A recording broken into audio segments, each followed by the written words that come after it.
Tanii bultanii akkam jirtu deebi'ee dhufeen jira. Warri chaanalii kanaaf haaraa ta'an Dr. Abarraa Olaaniin jedhama. Ispeeshaalistii fayyaa yaala dhibee ijoolleef daa'immanii akkasumas barreessaa kitaaba bu'uura fayyaa daa'immaniiti.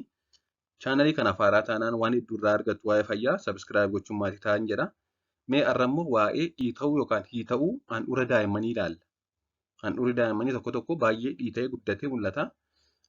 Waa'ee kanarratti barnoota gabaabaa maatiif ta'uun qabadhee jira. Hanga dhumaatti na hordofaa. Daa'imman yeroo gadameessa haadhaa keessa jiranitti dhiigni haadha biraa dhufuu fi dhiigni daa'ima biraa gara haadhaatti deebi'u karaa hidda handhuuraa kan garaa isaanii irratti argamuun. Karaa kanaa dhiigni seenee ba'a. Kan isaan soorata dhiiga haadha irraa argatan karaa kana jechuudha. Daa'imman hedduu biratti erga dhalatanii handhuurri muramee torban muraasa keessatti qaawwii karaa handhuurri itti gara seenu qaawwii itti hidda handhuuraa yookaan hiddi dhiigaa gara garaa isaanii keessa seenu sun ni cufata. Erga dhalatanii handhuurri isaanii cittee buutee booda jechuudha. Haa ta'u malee daa'imman 10 keessaa daa'ima tokko yookaan daa'ima 2 jechuun persentaa 10 hanga persentaa 20 biratti qaawwii kun guutummaatti osoo hin cufatiin turuun wantoonni qabiyyee garaa jechuunis marrimmaan fa'aa kan ta'an jechuudha. Karaa laafina kanaa gad dhufuun handhuura gara alaatti dhiibuun dhibeen kun akka dhufu taasisu. Kun egaa ambalaayikaal herniyaa jedhama. Noormaali akka dhalatan yeroo handhuurri isaanii cufateeti wanti kun hin jiru. Haa ta'u malee daa'imman 10 keessaa daa'ima 2 biratti osoo sirriitti hin cufatiin hafuudhaan marrummaan isaanii karaa handhuura isaanii banaa ta'e kanas dhiibee dhufa jechuudha. Kanaaf yeroo boo'an yeroo bobbaa fittanan baay'ee piroominaant ta'ee mul'ata. Takka takka immoo deebima keessa gasseena yeroo ciisan fa'aa jechuudha. Kun egaa laafinni waan jirtuufidha. Waan guutummaatti garaan isaanii foon garaa isaanii waan hin cufneefidha jechuudha. Ganaa umuriin isaanii yaangii waan ta'eef. Wanti kun yeroo daa'imman boo'an akkuma nama jedhee yeroo isaan qufa'an yeroo isaan bobbaa baasuuf miixatan yookaan hiixatan akkasumas yeroo kana fakkaatan raawwatan yeroo haxxiffatan guddachuun baay'inaan mul'ata. Yeroo ciisaniif rafan immoo xiqqoo ni hir'ata. Kun ambalaayikaal herniyaa jedhamuun beekama afaan Ingiliffaan.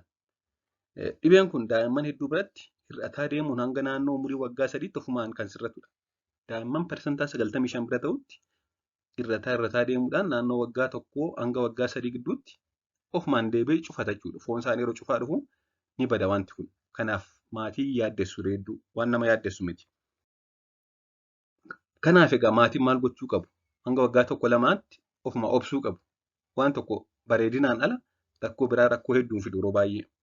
Haa ta'u malee dhibeen kun hanga waggaa 3tti ofiin cufachuu yookaan sirrachuu yoo dide akkasumas dhukkubbii yoo godhate bobbaan akka hin baane yoo dhorke baay'ee yoo haqqisanii fi mallattoowwan obstruction yookaan marrummaan cufachuu yoo mul'atan takka takka marrummaan achi keessa seenee cufuu danda'a waan ta'eef kun egaa darbee reerliidha. Daa'imman muraasa birattidha kan kun yoo uumame mana yaalaa dhaquun barbaachisaadha jechuudha. Dhiita'ee deebi'uu yoo dide yeroo isaan boo'an dhiita'ee gadi ba'a deebi'ee keessa seenuu dide hir'achuu dide jechuudha. Ridius gochuu dadhabne jiraannaan ogeessa fayyaa baqaqsanii yaaluu mariisuudhaan furmaata argachuun barbaachisaadha. Hanga waggaa 3tti ofumaan deebi'ee baduu dide akkasumas mallattoo obstruction yookaan marrummaan isaanii yoo cufe kana malees immoo gadi ba'ee yeroo isaan boo'an fa'aa gadi dhufee ta'ee yeroo quba keenyaan deebisuu yaallu hin deebi'u taanaan ogeessa fayyaa mariisuun barbaachisa.